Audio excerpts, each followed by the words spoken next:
You know, English in India has a really fascinating story.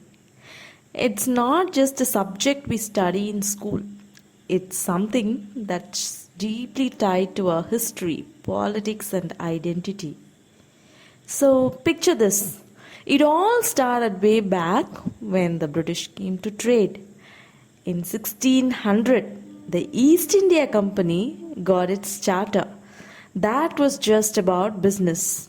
But by 1757, after the Battle of Plassey, they weren't just trading anymore, they were running the show. And with that came English, not just in conversations, but eventually in how things were run.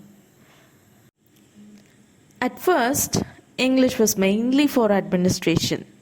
But in 1835, Macaulay came along with his famous minute and said basically, hey, English is better than Indian languages. And boom, suddenly English became the language of education, law, and opportunity.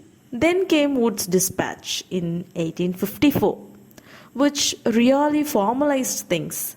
They set up universities in Bombay, Calcutta, and Madras around 1857. English became the go to for higher education. By 1882, the Hunter Commission looked at how things were going and said, let's support more private English medium schools, especially missionary ones. The government also started giving them money, so it was growing fast. Fast forward to the early 1900s. Lord Curzon had issues with how education was going. He held a conference in Shimla in 1901 and then passed the Indian Universities Act in 1904. It gave more power to the government over universities and kept English as the medium of higher studies.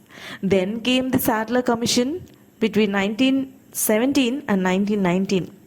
They tried to balance things a bit, suggested using the mother tongue in schools but keeping English for universities. Also, they thought we should teach spoken English properly and not just literature.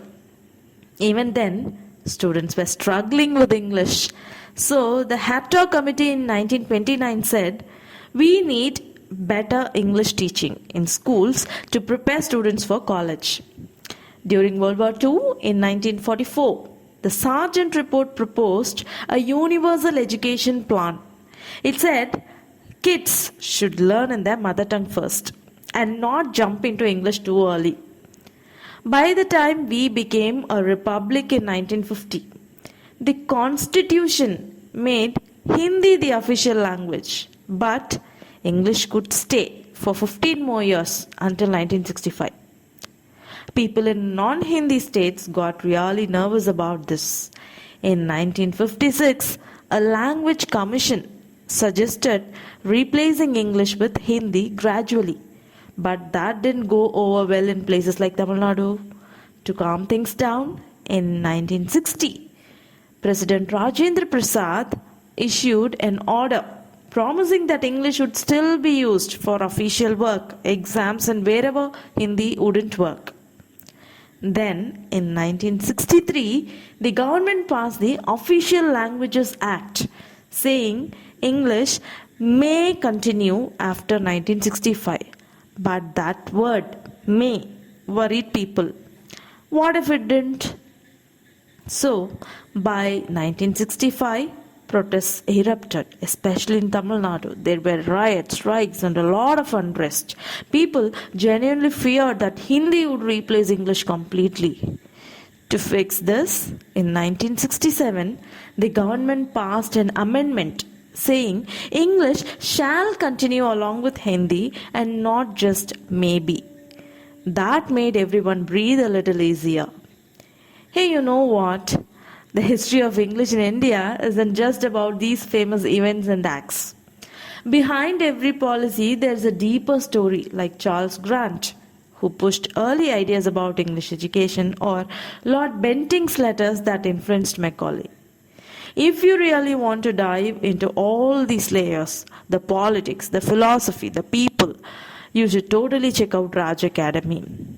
In our online and offline classes, we go way beyond the usual textbook version. You will get real insights and a full picture of how English became what it is in India now. Anyway, right after 1967, the government brought in the three-language formula with the National Policy on Education in 1968. So now, students had to learn a regional language, Hindi and English. That way, everyone got a bit of everything. This idea was carried forward in the 1986 policy, which stressed that English is super important for science, tech, and global communication. And in 2020, the new education policy came in. It says, let's teach kids in their mother tongue early on. But let's also not forget that English is crucial when it comes to higher education and connecting with the world. So yeah, from being a tool of colonization to a passport to global success, English in India has had quite a ride. And honestly, it is still evolving. Pretty cool, right?